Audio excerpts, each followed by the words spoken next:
la importancia de las Escrituras, lo decisivo de las Escrituras para la vida.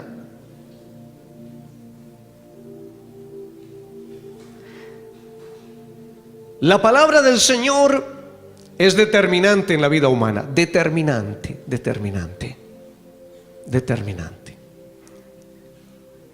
Como el oxígeno a los pulmones, como el alimento al cuerpo, la palabra del Señor al alma, al espíritu. No hay, sin duda alguna, nada más importante en la vida del cristiano, y no debería existir nada de tanta importancia como las Escrituras. Así que quiero hablarles en estos domingos sobre la importancia de la palabra, lo que hace la palabra del Señor en la vida de aquel que la recibe, que la recoge, que la hace parte de su vida. En este mes de octubre, la Sociedad Bíblica de Colombia impulsa la celebración como el mes de la Biblia, un espacio para honrar la palabra del Señor. Pero además, en este año, el 31 de este mes, se conmemora el año 500 de la Reforma Protestante, que tuviera origen en Alemania con un monje agustino llamado Martín Lutero. Este monje se levantó en protesta por los excesos y abusos cometidos por el Papa León X.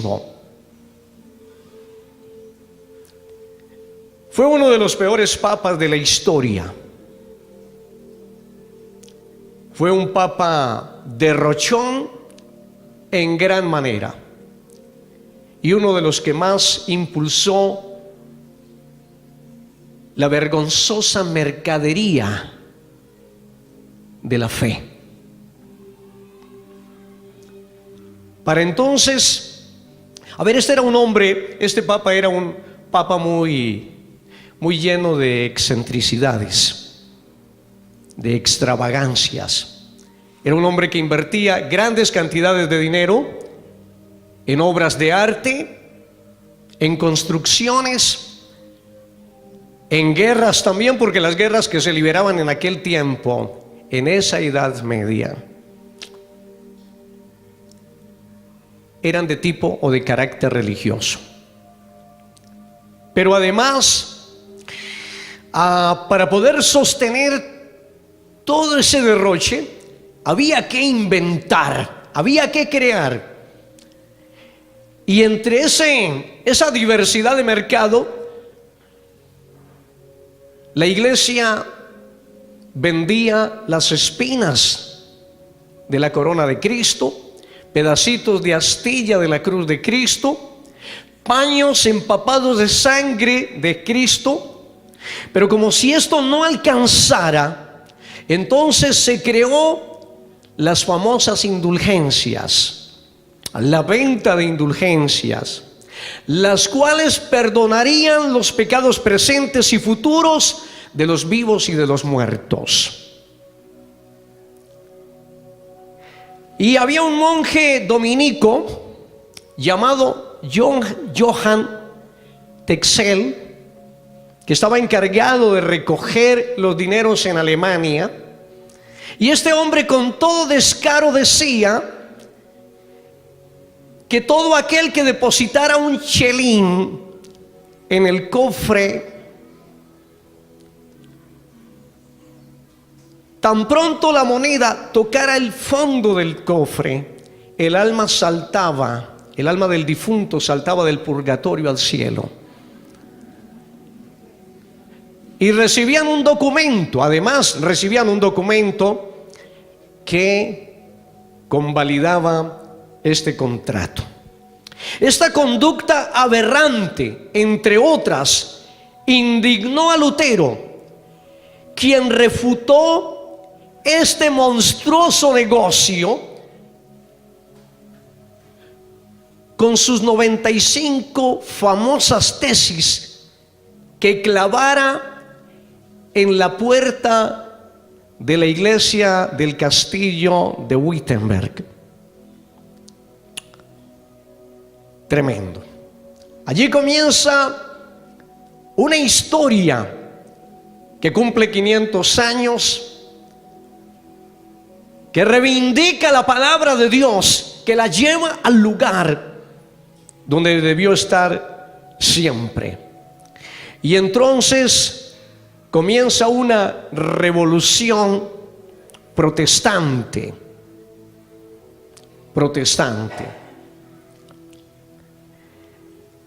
Y se van sumando a esa revolución.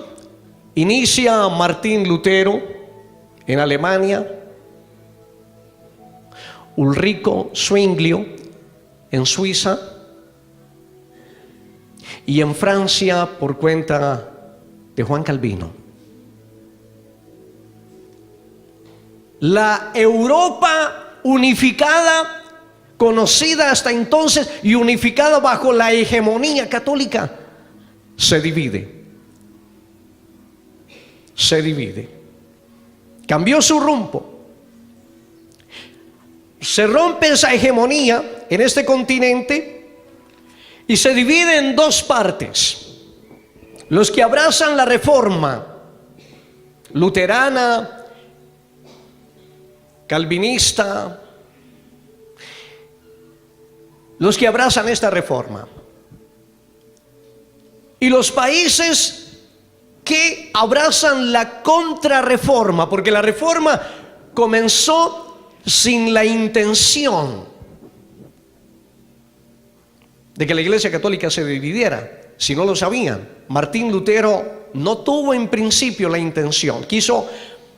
Refutó los abusos y los excesos y quería que la Iglesia mantuviera una línea de mayor piedad y parara con todos estos abusos. No fue la intención en principio, pero Dios había hecho a propósito. Estaba el Señor en medio de todo esto e iba en esa dirección. Y comenzó allí en 1517.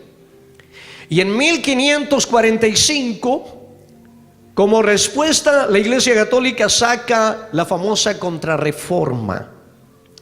La Contrarreforma, que termina en el año de 1563, se tomó aproximadamente 18 años esa Contrarreforma en ser elaborada. Se demoró todo ese tiempo porque sufrió muchas interrupciones por diferentes razones. Y la Contrarreforma, entonces Europa se dividió entre los reformadores, países como Alemania, Francia, Inglaterra y los Países Bajos, y otros países que se fueron sumando. Fueron los países que abrazaron la reforma luterana, o que comenzó con Lutero por lo menos, porque no tendría un nombre. Para ser justos, la reforma no hay que darle un solo nombre. Hay una lista interminable de reformadores y cada uno de ellos contribuyó significativamente en ese proceso. Pero también los países que abrazan la Contrarreforma, como España, Portugal e Italia, países que, de acuerdo a la historia, marcados por la Contrarreforma, mostraron su estancamiento en el tiempo. Porque hay una cosa bien interesante, no solamente que se debe saber, sino que se debe sacar a la luz en los escenarios en que así se requiera.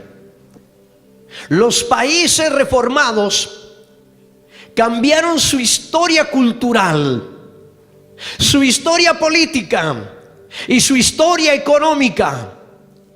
Los países de más alto desarrollo en la historia de la humanidad son aquellos países que abrazaron las Escrituras como verdad absoluta.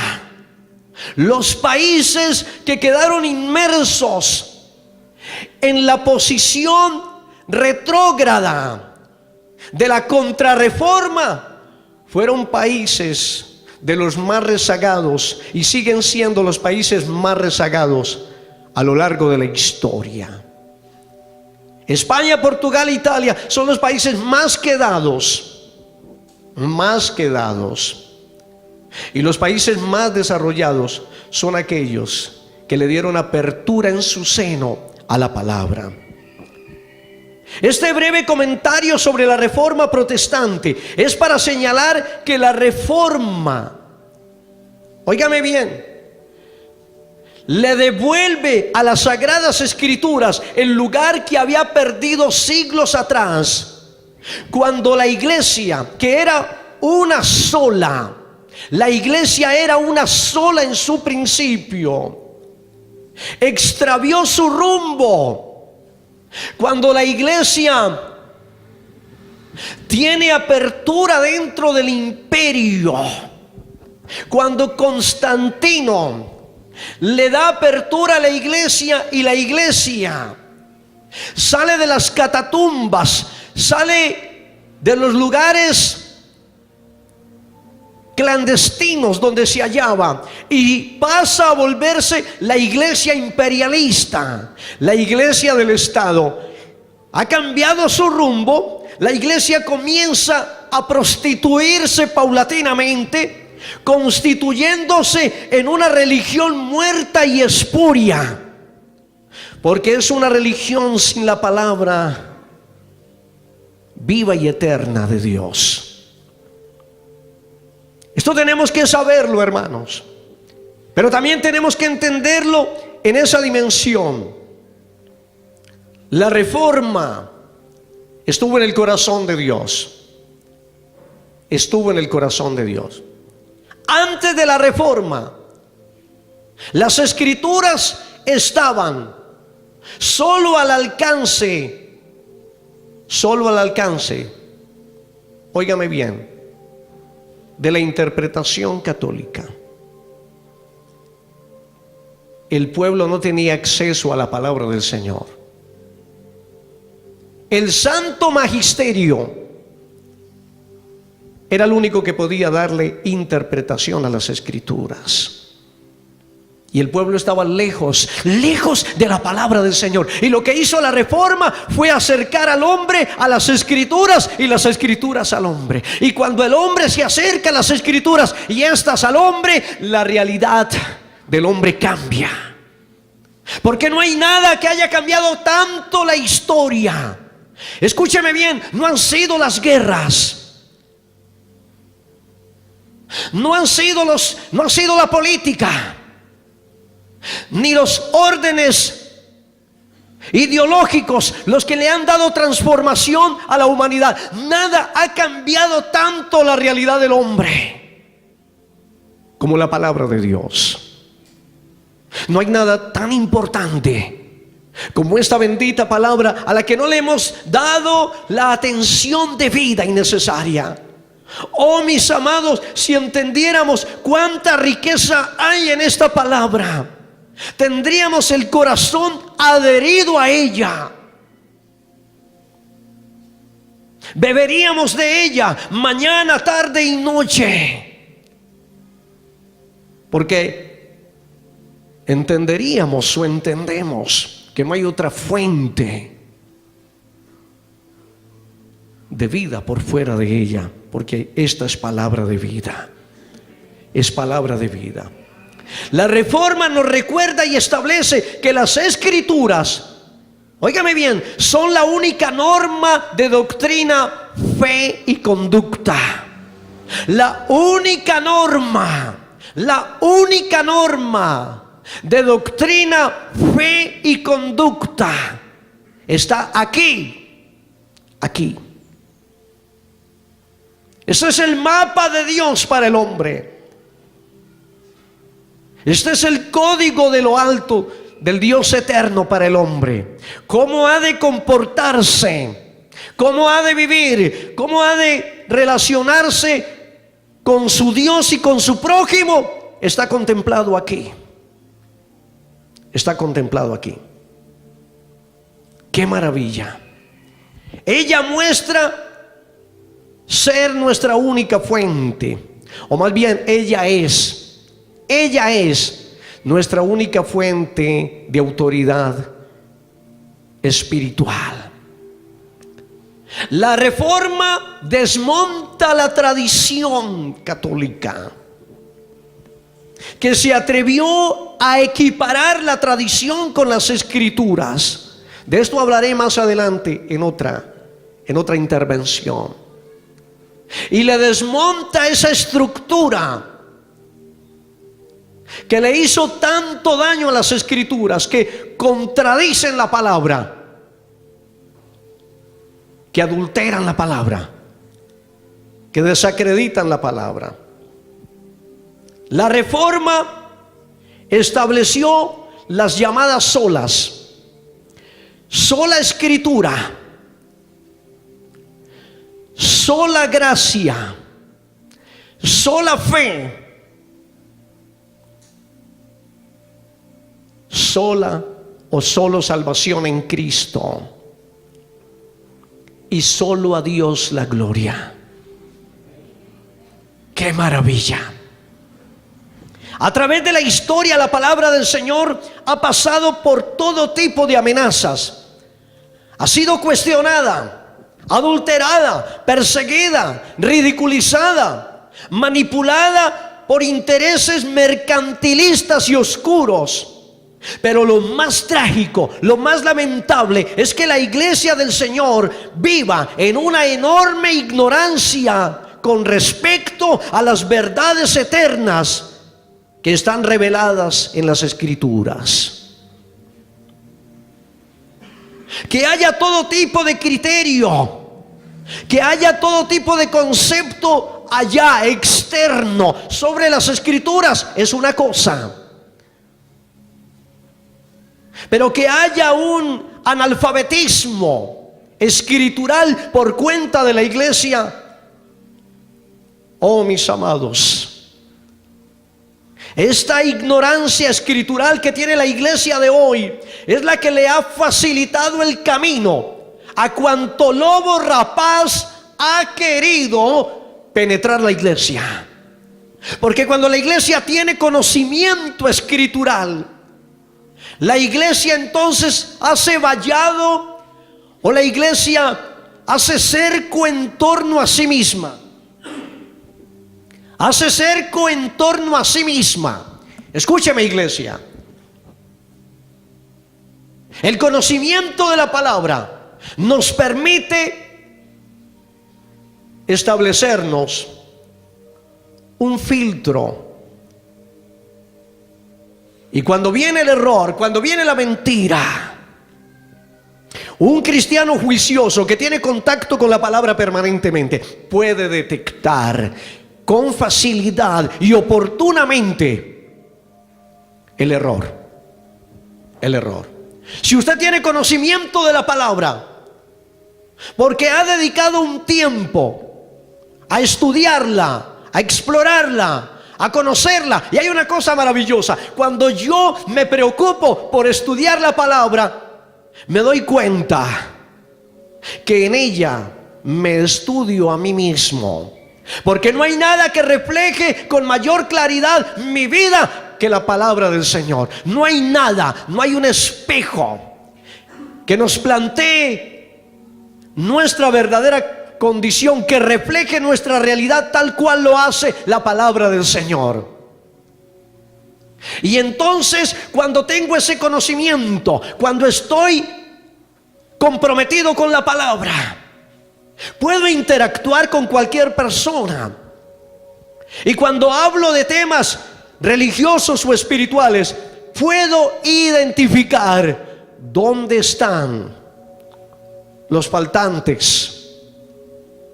Por eso tenemos que estarla explorando, estudiando, bebiendo de ella permanentemente, aportándole a la vida la riqueza en ella que no nos puede dar nada más.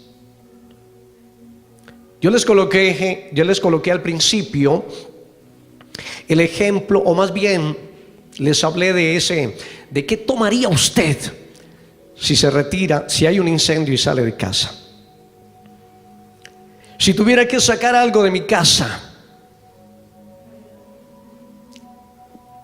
porque tengo que huir, porque tengo que irme bajo una persecución o cualquier otra cosa, llevaría conmigo la Biblia. Si no hay espacio para nada más, no llevaría otra cosa. Así que, mis amados hermanos, nada que esté por fuera de la palabra del Señor. Quiero que mire el que está al lado y le diga esta frase: nada que esté por fuera de la palabra del Señor sostendrá su fe en los tiempos difíciles que vendrán. Porque podemos hablar de los tiempos difíciles que pasaron. Seguramente tendremos que hablar más adelante en algún momento sobre los tiempos difíciles que vendrán. Porque hay campanazos, suenan los tambores de guerra, hay gritos de alerta. Cristo viene pronto, no tenemos la menor duda. Así que quiero que veamos en estas mañanas la importancia de la Biblia. La importancia de la Biblia. Les repito, creo que aún no hemos entendido el enorme valor y la inmensurable riqueza que atesora la infalible y eterna palabra de Dios. Quiero que venga conmigo al Salmo 19. Salmo 19. Porque quiero que veamos, quiero que me acompañen,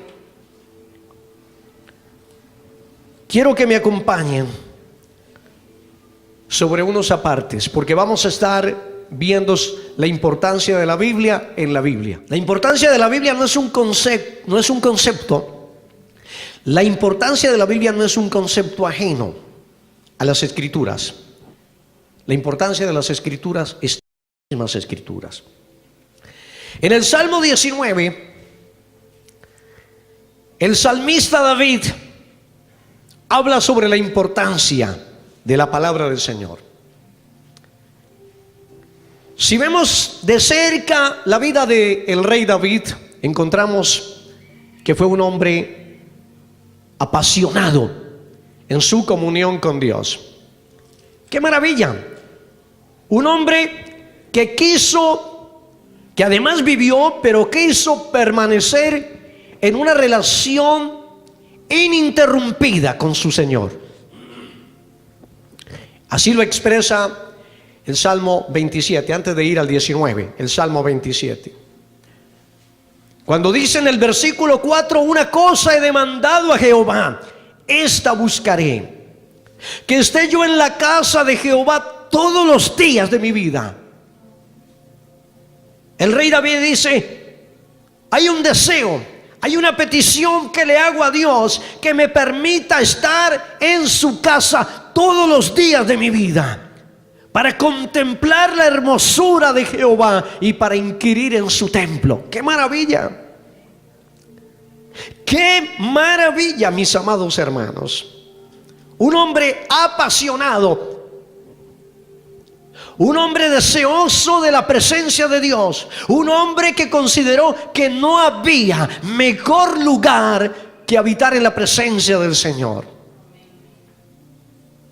Recuerdo a María, la hermana de Marta, que cuando Jesús iba a la casa de María, de Marta y Lázaro, dice la Biblia que María solía sentarse a los pies de Jesús, allí en lo más bajo, para tener una contemplación amplia de su maestro, para escuchar en posición humilde. Allí estaba María, gozosa, olvidándose de todos los menesteres de la casa, despreocupada de todo lo que preocupa normalmente a la gente, a su hermana misma. Allí tenemos a María gozándose de la presencia del Señor. Cuando tenemos el deseo de estar en la presencia del Señor permanentemente, iglesia, entonces esta palabra será un recurso permanente en nuestras vidas. Mira lo que dice este hombre enamorado, apasionado por el Señor. En el Salmo 19, versículo 7, dice así: la ley de Jehová es perfecta. La ley de Jehová es perfecta. Aquí vamos a encontrar 6 frases. Cada una de ellas describe lo que es y lo que hace la palabra del Señor.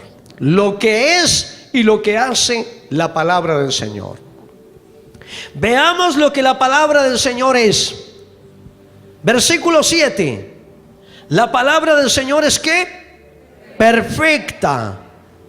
En el mismo versículo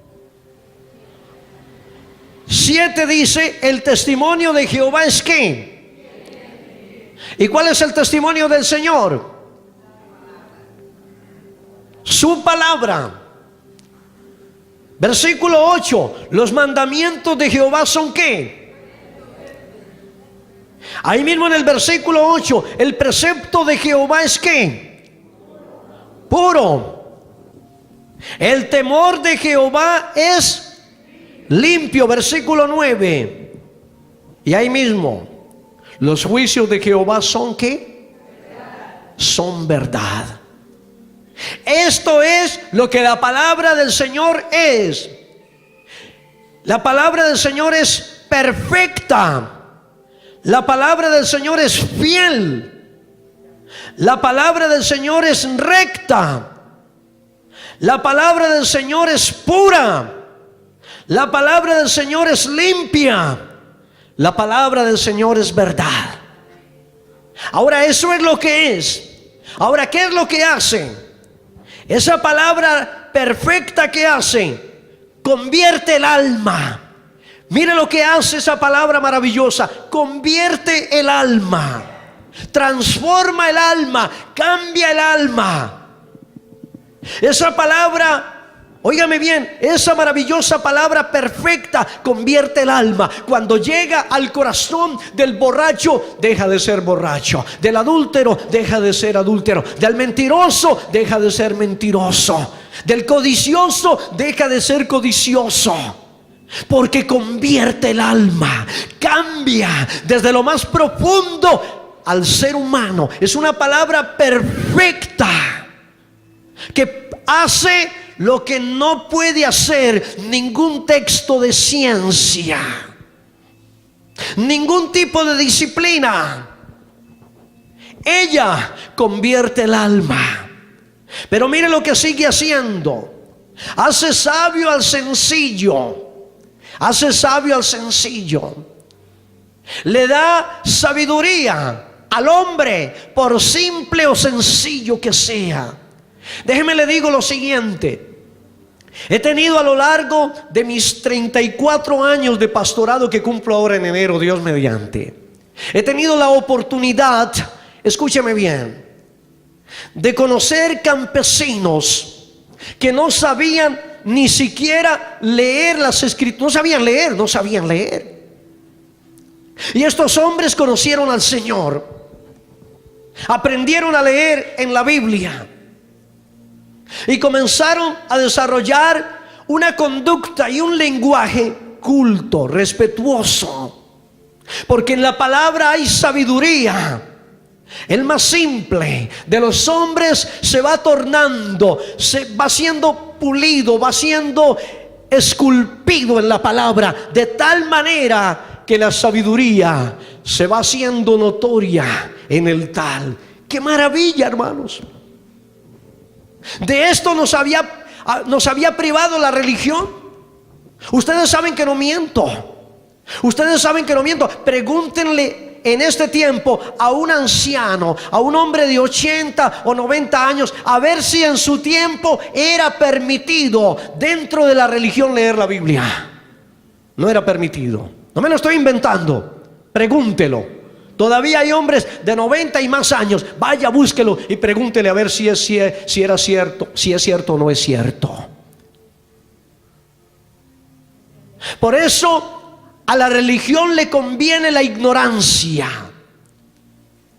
Y a los mentirosos que han penetrado la iglesia con el mercado de la fe, con el abuso, con la manipulación de la iglesia, porque hay mucho manipulador detrás de un púlpito. Hay mucho embustero detrás de un púlpito. Hay mucho falsificador detrás de un púlpito. Y si algo le conviene al falsificador, al mercantilista de la fe, si algo le conviene, es que el pueblo que dirige mantenga en la ignorancia de las escrituras, porque todo aquel que vive ignorante de la verdad claudica en la mentira y en el error. Mira lo que sigue haciendo esta poderosa palabra del Señor. Versículo 8. Esta palabra del Señor dice que alegra el corazón. Entonces convierte el alma, hace sabio al sencillo, pero también alegra el corazón. La mejor terapia para el alma está en las escrituras. Para el alma entristecida, afligida, acongojada, la palabra de Dios es medicina al alma. La palabra de Dios es aliento al alma. La palabra de Dios fortalece y recrea el espíritu del abatido. ¿No es una maravilla? Le damos la gloria al Señor. Aleluya. Eso es lo que hace la palabra eterna de mi Padre. Pero mire lo que sigue haciendo la palabra del Señor. Alumbra los ojos. Y alumbra los ojos significa que le da entendimiento sobre la verdad, que le permite discernir la verdad, hacer diferencia entre lo santo y lo profano. Lámpara es a mis pies tu palabra y lumbrera mi camino. Ella me enseña la verdad, ella me instruye en la verdad. Y no hay forma de conocer a Dios, no hay forma de acercarse a Dios sino por medio de su palabra. Y conoceréis la verdad, y la verdad os hará libres. Y la verdad está aquí, en esta su palabra, porque en ella se revela a Jesucristo y su obra perfecta en la cruz del Calvario. Dele la gloria. Aleluya. Pero sigue diciendo la palabra del Señor, además de iluminar el entendimiento, los ojos, dice que esta verdad, esta palabra es inmutable. Dice que es inmutable, que permanece para siempre. ¿Lo está leyendo allí? Permanece para siempre, es inmutable. ¿Y qué significa para nosotros que la palabra de Dios sea inmutable? ¿Qué significa? Significa que es confiable. Significa que Dios lo que dijo hace 100, 200, 500, 1000, 2000, 3000 años atrás sigue siendo una verdad absoluta. No ha cambiado. Es inmutable. Dios no es hombre para que mienta, ni hijo de hombre para que se arrepienta. Él lo ha dicho y lo hará. ¿No es una maravilla? Esa es la palabra de Dios. Usted tiene una fuente incambiable en el tiempo. Pueden cambiar los hombres, la cultura, la religión, modificarse en las ideologías y qué sé. La palabra sigue, permanece en el tiempo. Es una maravilla.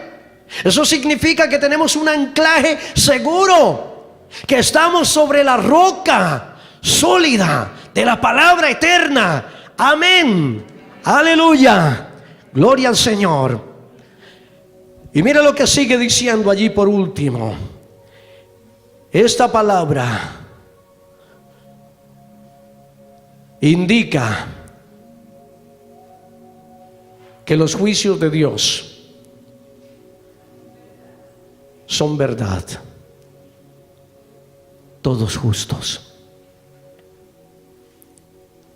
todos justos. Porque vamos a ver en estos domingos, escúchame, vamos a ver en estos domingos la aberración de las religiones. Bueno, no de las religiones, no voy a hablar de las religiones, voy a hablar de la distorsión religiosa frente a la palabra.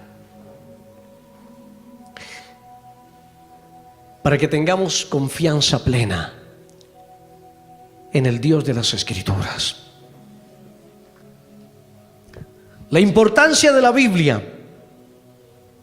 No olvidemos, el cristiano que lee, que memoriza, que estudia, que medita, que reflexiona, pero que además aplica la palabra de Dios en su diario vivir como parte de su estilo de vida, tiene cimientos inamovibles. Se lo quiero repetir porque en la repetición está el aprendizaje. El cristiano que lee, memoriza, estudia, medita y aplica las Escrituras en su diario vivir. Este no es un libro de colección en la biblioteca. No es un texto más de consulta. No. Este no es un libro de agorería que la gente abre en el Salmo 91 para que no le entre el enemigo cuando el enemigo está cómodo hace tiempo allí adentro. No, de ninguna manera. No. Esta es la fuente de la verdad absoluta que viene de la inspiración que Dios dio a estos hombres. Así que el que aplica estos conocimientos en su diario vivir y lo hace parte de su estilo de vida, tiene cimientos inamovibles. No tengo la menor duda que el cristiano que consulta la palabra cada mañana, yo esperaría que toda la iglesia, pero sé que no es cierto. Yo desearía que toda esta comunidad tuviera una vida devocional, mañanera, pero también en la noche antes de ir a la cama. Pero estoy seguro que un número significativo de los aquí presentes no tienen una vida devocional.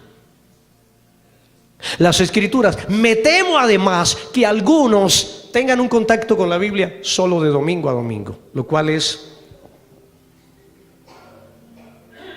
nefasto para la vida.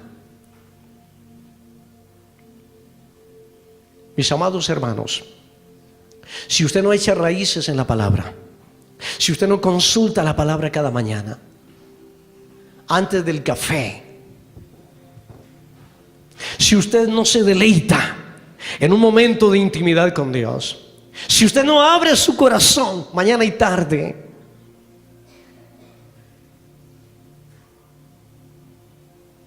no habrá presencia de Dios en su vida.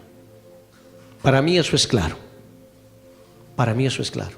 Una relación muere cuando no hay comunicación, cuando no hay interacción. Si yo no hablase en casa, si mi esposa y yo viviésemos en un mutismo permanente, la relación muere. Si ella me habla y yo no le respondo, Si yo le hablo y ella no me responde, si vivimos en un silencio, en un corte comunicacional permanente, la relación muere. Cada vez habrá menos interés. Cada vez la relación estará en mayor riesgo. Pero en tanto mantengamos esa comunicación, y además el abrazo, el beso, la caricia, el estímulo dentro de la relación, eso hará que nuestra relación permanezca en medio de la adversidad y de los momentos más difíciles.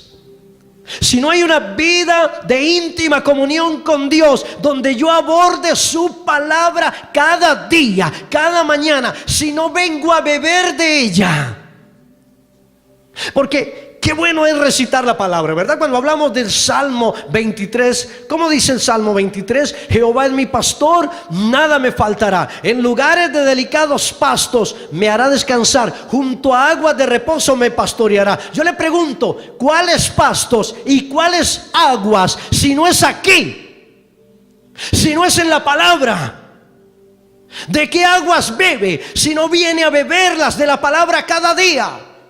¿De qué pastos come y se alimenta cada día? ¿De qué pastos espirituales y agua espiritual si no es de esta palabra? Si usted no lee la palabra, si usted no consulta la palabra, si usted no permite que la palabra hable a su corazón y a su vida diariamente, usted no está bebiendo de aguas de reposo, usted no está comiendo de los pastos tiernos y nutritivos de la palabra. Significa que usted puede estar muriendo de inanición espiritual. Se va debilitando. Se va debilitando. Por eso es que hay mucho creyente que tranza fácilmente con cualquier acto delictivo. Y tranza fácilmente con el mundo y con el pecado, porque está débil, porque no puede decir no, porque la única fuente que lo alimenta, que le da vida, es esta palabra, y la desconoce. Quiere tener buenos fundamentos, establezcase en la palabra. Mira lo que dijo el Señor en San Mateo capítulo 7, versículo 24. Lo que nos dice el Señor aquí en Mateo capítulo 7, versículo 24. Quiero que venga conmigo y lea esta palabra. Cualquiera pues que me oye estas palabras, dijo Jesús. Óigame bien. Jesús le dijo a quienes le estaban escuchando para este momento, los discípulos y la gente allí. Mire lo que dice: cualquiera pues que me oye estas palabras. ¿Cuáles palabras? Él venía de dar el discurso del Sermón del Monte. Bueno, decimos discurso, decimos sermón, la verdad, Jesús está allí proclamando unas verdades infalibles y eternas. Ya había hablado. Es una maravilla porque cuando vemos el Sermón del Monte que comienza en el capítulo 5, ahí vemos una cantidad de maravillas. Las bienaventuranzas, la sal, la luz del mundo, Jesús y la ley, etcétera, etcétera. De todo aquello habló Jesús. Y aquí en el capítulo 7, versículo 24 dice, mira lo que dice: cualquiera pues que me oye estas palabras, es decir, las que acabé de decir, las que pronunció, el que me oye estas palabras y las hace, las escucha y las internaliza, las vuelve una práctica de vida, las hace parte de su ser. Aquel que hace tal cosa le compararé al hombre prudente que edificó su casa sobre la roca. Descendió lluvia, vinieron ríos y soplaron vientos y golpearon contra aquella casa, y no cayó porque estaba fundada sobre la roca. El cimiento de la palabra. El cimiento de la palabra. Entonces, cuando estamos sembrados en la palabra o cimentados en la palabra, no claudicamos fácilmente a conductas reprobables. No. Y cuando venga la adversidad, cuando venga la prueba de cualquier naturaleza, estaremos tan firmes, tan sólidos, que nada nos moverá. Que nada nos moverá. Venga la palabra cada día. Aliméntese en ella, nútrase en ella, fortalezcase en ella, plantes en ella, siembres en ella. ¡Qué maravilla! Porque de seguro notará la diferencia. Notará la diferencia. Lo que pasa es que queremos que suceda como el estudiante que no se preparó para el examen. No se preparó para el examen, pero el día del examen espera que le vaya de maravillas. Espera que le vaya de maravillas. No. Aquel que se tomó el tiempo para estudiar y estudiar y estudiar y estudiar, va con una tranquilidad a presentar su examen. Puede ser que la asignatura era difícil, complicada, y el profe más complicado que la asignatura, pero uno va con la conciencia tranquila y con la seguridad de que tomó la medida que debió tomar, prepararse. Pero dice la palabra en el versículo 26, pero cualquiera que me oye estas palabras y no las hace, la diferencia, el asunto no es quién las oye, quién escucha, sino quién hace. Ahí está la diferencia. ¿Quién escucha la palabra? Hay mucha gente que escucha la palabra. Ustedes en esta mañana escuchan la palabra. ¿Qué van a hacer con lo que escuchan hoy? No lo sé. Lo olvidarán de aquí a la tarde, lo desconocerán de aquí a la noche, se irán sin importarle o sin haberle dado la importancia de vida. No lo sé. Pero quiero que sepa en esta mañana que no es por oír la palabra, sino por hacer la palabra. Porque cualquiera que escucha esta palabra y no la hace, le compararé a un hombre insensato. El que escucha y aplica es un hombre sensato y prudente. El que oye, el que escucha y no aplica es un insensato. Es decir, es una persona falto de entendimiento, es irresponsable. Mire lo que dice el versículo. Seguimos en el versículo 26. Le compararé a un hombre insensato que edificó su casa sobre la arena. Y descendió lluvia y vinieron ríos y soplaron vientos y dieron con ímpetu contra aquella casa. Usted tiene el conocimiento de Dios, vendrán pruebas, vendrán dificultades. No tiene el conocimiento de la palabra de Dios, igual le vendrán pruebas, le vendrán dificultades. No está haciendo la diferencia sobre las dificultades. ¿Nota? El texto no hace diferencia sobre dificultades, ni sobre escuchar.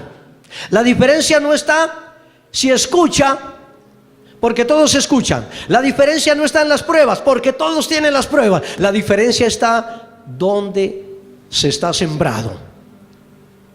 Y se está sembrado cuando aquella palabra que escuché trascendió mi racionalidad, mi entendimiento, a mi corazón, se estableció en convicción y la vuelvo un estilo de vida.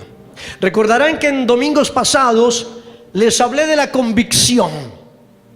El cristiano no actúa bajo preceptos racionales, sino bajo la convicción, porque el precepto o el razonamiento por sí solo puede no trascender el intelecto, pero la convicción ha generado pleno convencimiento de cambio o de acción. Téngalo presente. Así que el que escucha la palabra y no la hace, que se atenga. Por eso usted notará que hay gente movida de viento en viento de doctrina. Por eso notará que hay gente, hermanos muy queridos, muy amados, que hoy están en el piso y mañana están arriba, y luego abajo, y luego arriba, y luego abajo, y luego arriba. El más mínimo viento los desestabiliza, los saca de la ruta. Pero hay otros que en medio del dolor, yo he visto cristianos, he tenido enfrente de mí mujeres cristianas, escúcheme, pasando por una prueba impresionante, hombres también, pero mayormente mujeres, pasando por una prueba, por un dolor tan grande, y entre lágrimas las he tenido ahí, y entre lágrimas me dicen: pastor, pero yo sé en quién he creído, yo no me voy a mover de aquí, que Dios haga lo que quiera, no me moveré de aquí. Me siento tan conmovido. He tenido mujeres y hombres que me han narrado parte de una condición trágica, triste de su vida, pero les he visto tan firmes, tan fuertes, que ellos se han constituido en un modelo para mi vida. Y yo sé la razón por qué están tan firmes en medio de la adversidad. Y yo sé la razón del por qué en medio del dolor y de la prueba resultan inamovibles, porque están sembrados en la palabra, porque le creen a Dios, porque han traído la palabra del Señor a sus corazones, a sus vidas, las han adherido a su propia condición de vida. Es decir, ellos se han hecho indivisibles a la palabra. Ya la palabra es parte de su condición de vida. ¡Qué maravilla, iglesia! Eso es lo que necesitamos. Eso es lo que necesitamos. Y cuando vayamos por valle de sombra de muerte, no temeremos mal alguno, porque tenemos la confianza en aquel que es nuestra seguridad, en el Dios de los cielos y de la tierra. Dele la gloria. ¡Aleluya!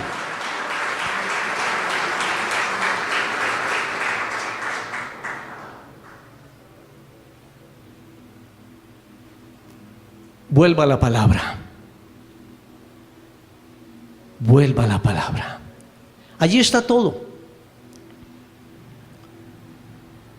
Todo lo que el hombre necesita para conocer a Dios, para conocerse a sí mismo, para conocer el futuro.